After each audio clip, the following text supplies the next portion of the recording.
नमस्कार, mid cap मंत्र में आप सभी का स्वागत है। मैं हूं हर्षदा सावंत। शुरुआत करते हैं इस वक्त की हेडलाइंस के साथ। बाजार ने लगातार दूसरे दिन बनाया नया रिकॉर्ड। ऑल टाइम हाई पर पहुंचा निफ्टी, पहली बार निकला 15,500 के पार। मई में लगाई 6% की दौड़। आज रिलायंस, आईसीआईसीआई बैंक, आईटीसी, भारती ने भरा जोश। निफ्टी बैंक में निचले स्तरों से 400 अंकों की जोरदार रिकवरी। मिड कैप इंडेक्स में भी रौनक।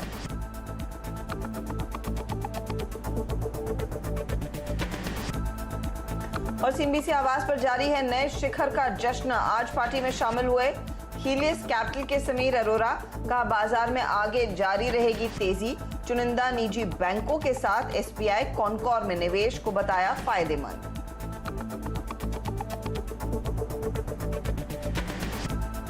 और लाइफ हाइज पर रियल्टी स्टॉक्स ने भी दिया तगड़ा सपोर्ट।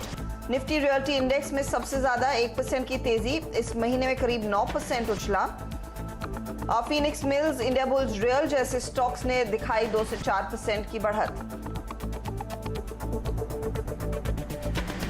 और चीन से इंपोर्ट होने वाले केमिकल मिथाइल एसिटेट पर एंटी डंपिंग ड्यूटी अगले 5 साल के लिए बढ़ाई गई। लक्ष्मी ऑर्गेनिक की मांग के बाद वित्त मंत्रालय ने जारी किया नोटिफिकेशन। आज स्टॉक करीब 5% चढ़ा। और कल से लागू हो रहा है न्यू पीक मार्जिन रूल का तीसरा फेज। ट्रेडर्स को देना होगा 75% अपफ्रंट मार्जिन। ब्रोकर्स के संगठन एनमी ने कहा फैसले पर दोबारा विचार करे सेबी।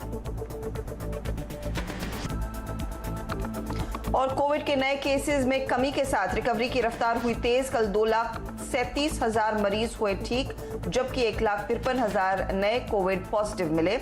10 अप्रैल के बाद कम केस दर्ज।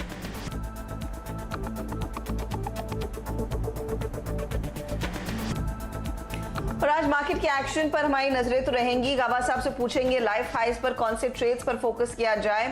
साथ ही लक्ष्मण रॉय जुड़ने वाले हैं एक बड़ी एक्सक्लूसिव खबर के साथ। और सुमित आपको बताएंगे कि मिड कैप कंपनियों में किस तरह के रिजल्ट्स एक्सपेक्टेड है। साथ ही कार्यक्रम में आगे एडवांस एंजाइम का मैनेजमेंट भी जुड़ेगा। तो ये सब होगा कार्यक्रम में आज चर्चा में। लेकिन पहले आपकी स्क्रीन पर लेकर आते हैं इंडेक्स का हाल, जहां पर है चौतरफा तेजी। दरअसल 15,550 के पार काफी आराम से बैठा है, आप कह सकते हैं। निफ्टी करीब 130 अंकों का उछाल। निफ्टी बैंक में दरअसल इस घंटे अब जोर और जोश जो है बढ़ता दिखाई दे रहा है। 300 अंकों से ज्यादा की बढ़त पर निफ्टी बैंक का 35,462 तक के स्तर देखने को मिले। और आज चौतरफा खरीदारी वाला दिन है, तो लगातार दूसरे दिन निफ्टी ने न्यू हाई छुआ है। 15,500 के ऊपर हम काफी कंफर्टेबली बैठे हैं। निजी बैंकों ने दरअसल निफ्टी बैंक में पूरा जोश डाला और हम 35,400 के पार निकल पाने में कामयाब रहे हैं। दिग्गज रिलायंस इंडस्ट्रीज, इसी ने दरअसल आज के दिन ये तेजी या फिर बुलरन की कमान संभाली है। अकेले स्टॉक 4% ऊपर है। दूसरी तरफ real estate, metal, telecom, FMCG share सब में तेजी देखने को मिली है। मिड कैप्स में भी आज हम देख रहे हैं सिलसिला तेजी का बरकरार। तो आज की पार्टी में लॉजिस्टिक्स और कंजम्पशन थीम वाले काउंटर्स लाइमलाइट में है। सबसे ज्यादा तेजी यहीं पर बनती दिखाई दे रही है। तो ऐसे दिन फिर आपकी क्या रणनीति होनी चाहिए, गाबा साहब को पहले जोड़ लेते हैं। उनसे इस घंटे के ट्रेड समझते हैं, फिर आपको बताएंगे कि किन किन स्टॉक्स में जोश है, तेजी का मोड बना है। गाबा साहब गुड आफ्टरनून, बधाई हो। न्यू हाइस पर मार्केट और टिक रहा है, खास बात यही है। क्या आपकी स्ट्रैटेजी रहेगी? गुड आफ्टरनून टू यू, बधाई आपको भी हो। लंबा अच्छा मूव मिला है, इतना बढ़िया मूव मिला है कि इसका जो निफ्टी का जो व्यू है 600 तो पार कर ही लेगा। बैंक निफ्टी का जो मेरा टारगेट था 35,788, मुझे लगता है बैंक निफ्टी वहां तक जाना चाहिए। अब कहां तक चल रहा है? 467। तो 1-2 दिन और दीजिए, अब मूव मिलेगा बैंक निफ्टी में। तो निफ्टी और बैंक निफ्टी दोनों ही अच्छे लगते हैं, बस बाय डिप्स, सिंपल। आप कह रहे हैं डिप्स पर खरीदारी करें, लेकिन स्टॉक्स में इतने मौके हैं। आप देखिए, अगर इंडेक्स पर ही नजर डालूं मैं, हर सेक्टर का रिप्रेजेंटेशन है। आपने आज क्या चुना है? कहां पर आपको लग रहा है मौजूदा लेवल से बढ़िया रिटर्न्स बनेंगे? मैंने अब चुना है इस वक्त डायग्नोस्टिक्स, डिफेंसिव। और डिफेंसिव तो नहीं कह सकते, आजकल उन्हीं का तो सीजन है। तो चुना है दोनों स्टॉक, एक तो फर्स्ट है लाल पैथलैब्स, यहां पर तेजी नजर आती है। मेरा पहला टारगेट है करीब 3000 का, लेकिन ये 3000 पे रुकने वाला नहीं है। मेरा टारगेट 3000 के 100 के ऊपर भी है। तो ये लाल पैथलैब्स सेफ स्टॉक बनता है ऑन द अपसाइड, थोड़ा एक्सटेंड भी हो सकता है। स्टॉप होगा 2883, मेरे ख्याल से वहां चल जाएगा स्टॉक लाल पैथलैब्स। दूसरा है थायरोकेयर। ना थायरोकेयर ने पिछले हफ्ते देखा, जो हमने बाउंस देखा, बहुत ही बढ़िया जगह से बाउंस हुआ, 1000। मेरे ख्याल से अब टारगेट होगा 1100 का, स्टॉप होगा 1040। 1100 तक चला जाएगा, फिर 1125 भी पॉसिबल है थायरोकेयर में। तो देखा जाए तो डायग्नोस्टिक दोनों, लाल पैथलैब्स और थायरोकेयर, दोनों ही में तेजी। दोनों में तेजी का ट्रेड लेकर चले। 5% की तेजी डॉक्टर लाल दिखा रहा है और थायरोकेयर में भी गाबा साहब कह रहे हैं मोमेंटम रहेगा, खरीदारी की ही पोजीशंस यहां पर होनी चाहिए। चलिए आपको फटाफट दिखा देते हैं वो स्टॉक्स जिनमें आज के सत्र में दरअसल सबसे ज्यादा एक्शन देखने को मिला है। तो आज दिग्गज रिलायंस इंडस्ट्रीज ने कमान संभाली है, तो बाकी गैस कंपनियों पर भी नजर डाल लेते हैं, क्योंकि मिड कैप में यहां पर पूरा जोश देखने को मिला है। गुजरात गैस कल नंबर से पहले काफी हरकत में स्टॉक, सुमित आपको बताएंगे क्या एक्सपेक्ट कर रहा है मार्केट। और इसके ठीक पीछे आईजीएल, एमजीएल, गेल जैसे काउंटर्स हैं जहां पर तेजी देखने को मिली है। दूसरी तरफ आप देखिए लॉजिस्टिक कंपनियां, अब क्योंकि अनलॉक की प्रक्रिया धीरे धीरे करके शुरू होगी तो स्टॉकिंग फिर से बढ़ती हुई दिखाई देगी। ई कॉमर्स एक्टिविटी को अनुमति एटलीस्ट महाराष्ट्र सरकार दे रही है। एजिस, गति जैसे काउंटर्स, कॉनकॉर और महिंद्रा लॉजिस्टिक्स जैसे काउंटर्स में आज खरीदारी बनती दिखाई दी। और कॉनकॉर पर दरअसल दिग्गज निवेशक भी काफी बुलिश है। कंजम्पशन थीम में इंडियन होटल देखिए, ये आज भागा है। आज Dabur, Mrs Bector, barbecue Nations जैसे काउंटर्स में खरीदारी देखने को मिली है। और कुछ गेनर्स आपकी स्क्रीन पर लेकर आते हैं, जिसमें जिंदल 100 है, निपॉन लाइफ, डॉक्टर लाल का जिक्र गावा साहब कर ही रहे थे, और मन्नपुरम जैसे काउंटर्स में भी हमने देखा है तेजी की ही पोजीशंस बनती दिखाई दी हैं। तो ये फिलहाल ओवरऑल मार्केट का मूड, माहौल। कॉनकॉर क्योंकि इस समय का आउट परफॉर्मर है, आपको बता देते हैं यहां पर किस तरह का आगे रुझान बनता हुआ दिखाई देगा। दिग्गज निवेशक समीर अरोरा हीलियस कैपिटल के हमारे साथ आज सुबह रूबरू हुए और उन्होंने कहा कि इस समय दरअसल कॉनकॉर में निवेश अच्छा सौदा रहेगा। यहाँ पर सिर्फ निवेश की स्टोरी नहीं, लेकिन ओवरऑल लॉजिस्टिक प्ले में सबसे बेहतरीन ये स्टॉक है। फ्रेट कॉरिडोर वो नियरली रेडी हो गया है, एंड वो कॉरिडोर के आने से ट्रेन्स के जो कंपेटिटिव बेनिफिट है ओवर रोड वो बढ़ जाएगा। तो that helps movement by rail rather than by road. And second is की जो इनकी डील थी विद रेलवेज की, हम इनकी रेलवेज की लैंड यूज करते हैं, उसके कितने पैसे देने चाहिए, लीज क्या देनी चाहिए हर साल, वो lease is at a looks, जो उन्होंने अभी बोला उसमें कॉन्फ्रेंस कॉल में, is better than what people feared before. Of course, at the back of the mind, there is also privatization, but इसमें privatization वैसे 100% नहीं हो रही है। इसमें I think 20-30% स्टेक सेल की बात है, तो वो इतना आसान नहीं है, बट हो सकता है। और उसमें क्या है कि वायबल बायर्स भी बैठे हैं, क्योंकि इसमें लॉजिकल बायर्स हैं जिनके नाम आपको ऑब्वियस है कि कौन हो सकते हैं, तो इसलिए उस तरीके से भी एक्साइटमेंट है। ओके, तो ये फिलहाल देखिए डेडिकेटेड रेल कॉरिडोर की पूरी तैयारी हो चुकी है और कॉनकॉर इनफैक्ट एक बड़ा प्ले रहेगा उस लिहाज से। ये फिलहाल आपके लिए एक अपडेट आता हुआ। चलिए इस बीच अब लक्ष्मण रॉय को जोड़ लेते हैं, और लक्ष्मण दरअसल आपको बड़ी खबर इकोनॉमी से जुड़ी हुई, और इस समय जो राहत पैकेज की उम्मीद में कई सारे एमएसएमईज बैठे हैं, उनके लिए क्या कुछ वाकई में सौगात आएगी, क्या जानकारी मिल रही है, किस तरह से ये तैयारी होगी कि सेकंड जो कोविड की वेव थी उससे उबरा जाए और इकोनॉमी को राहत दी जाए, सपोर्ट दिया जाए। कई सेक्टर्स के लिए दरअसल पीएलआई स्कीम जल्द लागू करने के लिए कैबिनेट सचिव की अगुवाई में एक बैठक हो रही है। लक्ष्मण बताइए क्या सुन रहे हैं आप, क्या डिटेल्स रह सकते हैं इस पैकेज के? देखिए, दरअसल मुझे जो सूत्रों से जानकारी मिली है उसके मुताबिक आज दोपहर बाद कैबिनेट सचिव की अगुवाई में एक महत्वपूर्ण बैठक होने वाली है पीएलआई स्कीम को लेकर के, जिसमें प्रोडक्शन लिंक्ड इंसेंटिव स्कीम। दरअसल 13 सेक्टर के लिए सरकार ने करीब 2 लाख करोड़ रुपए की पीएलआई स्कीम को मंजूरी दी थी और एक एक करके उनको कैबिनेट से मंजूरी मिल रही है, एक एक करके उनकी गाइडलाइन जारी की जा रही है। तो आज इस बैठक में दरअसल उद्योग मंत्रालय, नीति आयोग, वित्त मंत्रालय के अधिकारी शामिल होंगे और पीएलआई स्कीम के अब तक के प्रोग्रेस की समीक्षा की जाएगी और कोशिश इस बात की है कि जिन जिन सेक्टर के लिए यहाँ पे कैबिनेट ने मंजूरी दे दी है उन सेक्टर के लिए जल्द से जल्द गाइडलाइन जारी की जाए ताकि कंपनियां उस पीएलआई स्कीम के तहत उसमें अपना निवेश कर सके, उसमें अपना इन्वेस्टमेंट कर सके। इसमें जो मुझे सूत्र बता रहे हैं उसके मुताबिक जो एसी एलईडी लाइट के लिए पीएलआई स्कीम थी उसके लिए कैबिनेट से मंजूरी मिल चुकी है, लेकिन गाइडलाइंस अब तक जारी नहीं की गई है। इसी तरीके से फार्मा, टेलीकॉम, व्हाइट गुड्स के लिए कैबिनेट से मंजूरी मिल चुकी है, इनकी गाइडलाइंस अब तक जारी नहीं की जा चुकी है। तो गाइडलाइन कैसे जल्द से जल्द जारी की जाए और जिनको कैबिनेट से मंजूरी नहीं मिली उनको कैसे कैबिनेट से मंजूरी दी जाए, इस पर इस बैठक में चर्चा होनी है। और ये बैठक को अलग थलग करके नहीं देखना है। दरअसल सरकार की कोशिश ये है कि पिछले राहत पैकेज में जो जो ऐलान किए गए थे उनमें से कौन कौन से ऐलान अभी तक जमीन पर नहीं उतरे हैं और जो उतरे हैं उनको कैसे बेहतर तरीके से और सफल बनाया जाए, ये सरकार की कोशिश है और उसी कोशिश के तहत ये बैठक हो रही है। इसके अलावा एमएसएमई, एनबीएफसी, इन सब के लिए भी जो ऐलान किए गए थे उनके भी नियमित तौर पर समीक्षा चल रही है। तो सरकार ये चाहती है कि अगला राहत पैकेज तो जब आएगा तब आएगा, लेकिन पिछले राहत पैकेज को भी अगर जमीन पर उतार दिया जाए तेजी से तो शायद लोगों को राहत मिलती हुई दिखेगी। ओके, तो पिछले राहत पैकेज को तेजी से इंप्लीमेंट किया जाए, उससे राहत मिलेगी और फिर इवेंचुअली जब वो नया राहत पैकेज आएगा उससे भी बड़ी राहत मिलती हुई दिखाई देगी। शुक्रिया लक्ष्मण इस बिग अपडेट के लिए। इस बीच गैस कंपनियों पर एक बार फिर लौटते हैं, जहां पर आज हमने देखा है गुजरात गैस की अगुवाई में दरअसल पूरा एक्शन है और सुमित हमारे साथ है जो आपको बताएंगे कि किस तरह की तिमाही रह सकती है। सुमित, स्टॉक्स में तो जमकर तेजी हो गई, अब मार्केट एक्सपेक्ट क्या कर रहा है? देखिए, वाई बेसिस पे अगर देखेंगे तो नंबर्स ठीक ठाक ही दिखाई पड़ रहे हैं। आय फ्रंट पर करीब 2857 करोड़ रुपए इस तिमाही में आय आने का अनुमान है, जो कि 2667 करोड़ रुपए से बढ़कर आएगी। इबिटा फ्रंट पर करीब 442 करोड़ रुपए, जो कि 427 करोड़ से बढ़कर आने का अनुमान लगाया जा रहा है और मार्जिन भी मोरलेस फ्लैट रहेंगे। 16% के आसपास के मार्जिन इस तिमाही में कंपनी क्लॉक कर सकती है।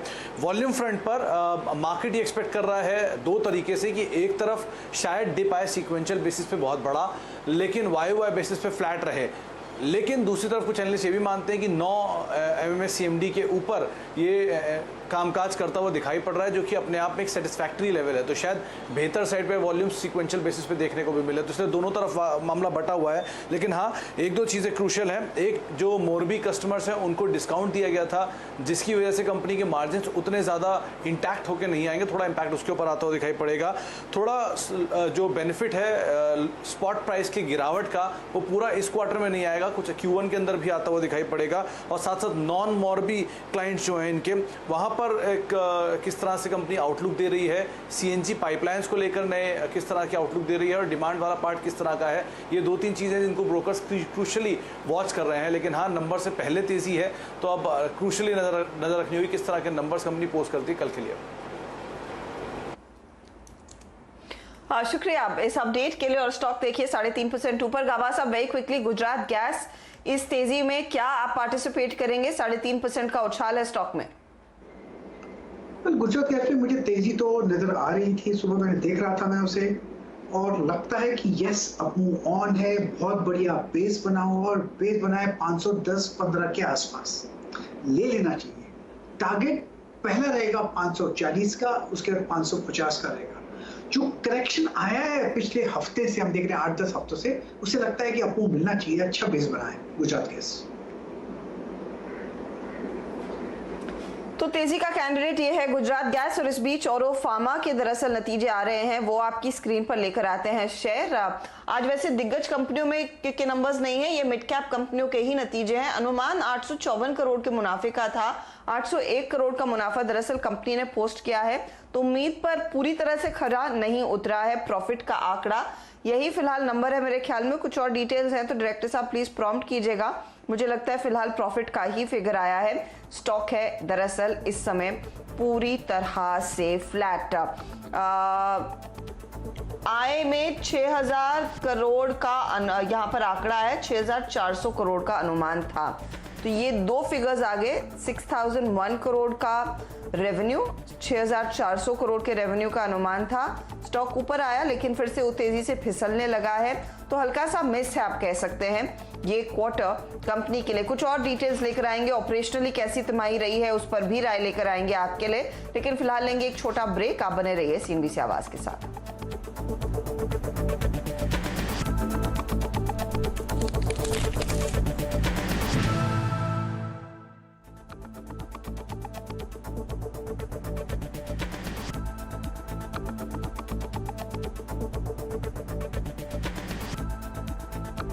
Mogias. आप देख रहे हैं मिड कैप मंत्र सीएनबीसी आवाज पर। चौतरफा खरीदारी का मोड बाजार में, और अब फोकस करते हैं एडवांस एंजाइम्स पर। दरअसल ये तिमाही कंपनी के लिए जबरदस्त रही है। Q4 में रेवेन्यू में 21% का इजाफा, 133 करोड़ का आंकड़ा, एबिटा 13% बढ़ा है। मार्जिन दरअसल हल्के से दबाव में रहे हैं, 44% से घटकर 41% पर आए, लेकिन प्रॉफिट में 3% तक की वृद्धि देखने को मिली है। तो यहां से आगे स्थिति क्या रहेगी, किस तरह का परफॉर्मेंस देखने को मिलेगा, इस पर दरअसल हमारे साथ कंपनी का मैनेजमेंट जुड़ चुका है और उनसे जानेंगे डिटेल में कि यहां से आगे का आउटलुक क्या है। कंपनी के whole time director Mukund Kabra हमारे साथ है। काबरा साहब, स्वागत है आपका। रेवेन्यू ग्रोथ मजबूत रही है आपकी, मार्जिन आपके लगभग सस्टेन होते हुए दिखाई दे रहे हैं। अगर आप हमें एक ब्रेकअप दे सकें कि किस तरह की डिमांड लार्जली देखने को मिली है आपके एनिमल न्यूट्रिशन सेगमेंट में और साथ ही साथ ह्यूमन न्यूट्रिशन सेगमेंट में। गुड आफ्टरनून अर्शिता जी। हम लोगों के लिए ये क्वार्टर थोड़ा टफ था।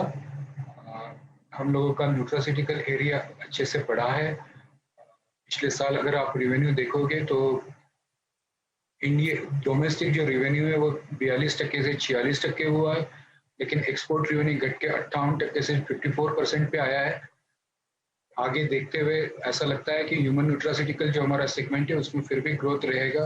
अभी भी कोरोना की सिचुएशन कायम है, पहले क्वार्टर के ऊपर भी दबाव था, और कब तक कोरोना चलेगा तब तक एनिमल न्यूट्रिशन जो बिजनेस है उसके ऊपर दबाव रहेगा, क्योंकि ज़्यादातर जो सेल आना है वो एक्सपोर्ट मार्केट से आना है, जिस समय लॉजिस्टिक कॉस्ट और जो ट्रैवलिंग के जो रेस्ट्रिक्शंस है उसके कारण एनिमल फीड के ऊपर अभी भी दबाव रहेगा।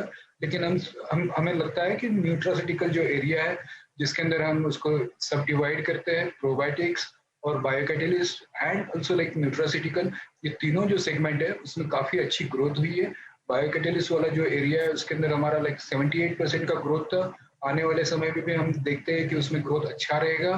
प्रोबायोटिक के अंदर भी हमारा जो रेवेन्यू बढ़ा है वो ऑलमोस्ट डबल हुआ है, उसमें भी अच्छा ग्रोथ रहेगा। और न्यूट्रास्यूटिकल जो एरिया है उसमें 11% की वृद्धि हुई है। जो एरिया दबाव में रहे थे वो थे फूड एरिया, क्योंकि वो भी ज़्यादातर एक्सपोर्ट मार्केट के ऊपर डिपेंड करता है, और एनिमल फीड एरिया जो कि मोर और लेस फ्लैट रेवेन्यू थे।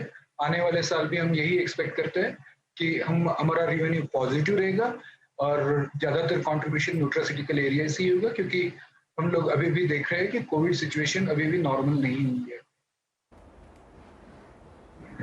सर, तो ये कोविड का पेन जाहिर तौर पर आगे बरकरार रहेगा, उसको ऑफसेट करने के लिए क्या आप फिर देखते हैं ह्यूमन न्यूट्रिशन सेगमेंट में जो ग्रोथ है वो काफी रहेगी, या फिर आपको कुछ और पैतरे आजमाने पड़ेंगे? तो न्यूट्रास्यूटिकल का जो एरिया है, हमारे जो ग्रोथ इंजन थे उसमें न्यूट्रास्यूटिकल था। न्यूट्रास्यूटिकल में पर्टिकुलरली बायोकैटलिस्ट और प्रोबायोटिक, ये हमारे ग्रोथ इंजन थे। हमारा एनिमल न्यूट्रिशन भी ग्रोथ इंजन था और फूड वाला भी ग्रोथ इंजन था। लेकिन हमारे जो दो इंजन है वो बरकरार है। दो इंजन के ऊपर कोरोना के कारण थोड़ा सा ब्रेक लगे हुआ है, लेकिन जो रेवेन्यू का जो शॉर्टफॉल है या जो भी है वो न्यूट्रास्यूटिकल जो एरिया है वो उसको कवर करेगा। लेकिन हाँ, आने वाले 1 या 2 क्वार्टर में दबाव रह सकता है, क्योंकि कोरोना सिचुएशन थोड़ा सा खराब है। शुक्रिया काबरा साहब हमारे लिए समय निकालने के लिए। तो अगले 2 क्वार्टर्स पर थोड़ा सा प्रेशर रह सकता है, क्योंकि ऑफ कोर्स एक्सपोर्ट मार्केट में इतना इनका माल जा नहीं रहा है एनिमल न्यूट्रिशन सेगमेंट में, लेकिन न्यूट्रिस्यूटिकल्स जो ह्यूमन न्यूट्रिस्यूटिकल्स है वहां पर ग्रोथ बरकरार रहने की उम्मीद जरूर है। एक काम करते हैं, ब्रेक से पहले 1-2 और स्टॉक्स आपकी स्क्रीन पर लेकर आते हैं, और खासतौर से वो स्टॉक्स दरअसल जो कंस्ट्रक्शन सेक्टर से जुड़े हुए हैं। आपकी स्क्रीन पर आएंगी तस्वीरें। दरअसल आज मुंबई में जो अंधेरी दहीसर वाली जो वेस्टर्न एक्सप्रेस हाईवे से जुड़कर मेट्रो की लाइन है उसका ट्रायल रन शुरू हो गया। मुख्यमंत्री उद्धव ठाकरे खुद पहुंचे थे वहां पर ट्रायल रन को आगाज देने के लिए। अब नॉर्मली मेट्रो के ट्रायल रन कम से कम 6 महीने चलते हैं, उसके बाद फिर लोगों की आवाजाही शुरू होती है। तो आप देखिए ये वो कंपनियां जो दरअसल इस कारोबार में जुड़ी हुई थी, जिन्होंने हिस्सा लिया है इन लाइनों को तैयार करने के लिए। वो तस्वीरें आप देख रहे हैं जो फ्लैग ऑफ हुआ है ट्रायल रन। यहाँ पर L&T, HCC, ITD Cementation, Alstom, J Kumar, ये तमाम वो कंपनियां हैं जिन्होंने अलग अलग फेजेस में मेट्रो का ये जो पूरा फेज है उन्हें अलग अलग फेजेस अलग अलग कंपनियों के बीच कॉन्ट्रैक्ट्स बांटे गए थे और इसीलिए हमने देखा है काम बहुत ही जल्दी और इन टाइम होपफुली डिलीवर होता हुआ दिखाई दे रहा है। तो ये दरअसल वो तस्वीरें मुंबई मेट्रो अंधेरी दहीसर और का जो रूट है उस पर ट्रायल रन शुरू हो गया है। ये फिलहाल वो ताज़ा तस्वीरें हम आपके लिए लेकर आ रहे हैं। अगला जो फेज होगा मेट्रो 7 का, वो दरअसल अक्टूबर में इसका ट्रायल रन शुरू होने के आसार बनते हुए दिखाई दे रहे हैं। तो ये फिलहाल आपके लिए ताज़ा तस्वीरें। चलिए खिलाड़ी नंबर 1 का एक अपडेट भी आपकी स्क्रीन पर लेकर आते हैं, क्योंकि होपफुली यहाँ पर भी हमारे जानकारों की जो रिटर्न्स हैं वो तेजी से दौड़ेंगी। हिमांशु गुप्ता ने प्रॉफिट बुक किया है धनसेरी पेट्रो में 194 रुपए के भाव पर।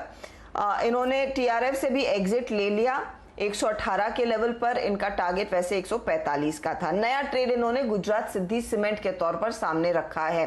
टारगेट और स्टॉप लॉस आप करिएगा नोट। 48 का टारगेट, स्टॉप लॉस 38.50 का। यह है गुजरात सिद्धि सीमेंट पर नया ट्रेड। मुदित ने शाले होटल का जो स्टॉक है वहां पर स्टॉप लॉस अनफॉर्चुनेटली ट्रिगर हो गया 176 के लेवल्स पर। इसके बदले इन्होंने लिबर्टी शू में दरअसल नया ट्रेड जोड़ा है। 160 का टारगेट और 141 का स्टॉप लॉस रहेगा। तो ये फिलहाल आपके लिए एक अपडेट खिलाड़ी नंबर 1 की ओर से। चलिए वक्त हो रहा है एक ब्रेक का। गाबा साहब से हम ज्यादा स्टॉक्स पर चर्चा नहीं कर पाए हैं, लेकिन मोमेंटम है, चौतरफा एक्शन वाला दिन है। ब्रेक लेंगे, ब्रेक के बाद आपके लिए हाजिर करेंगे नो योर कंपनी। नमस्कार।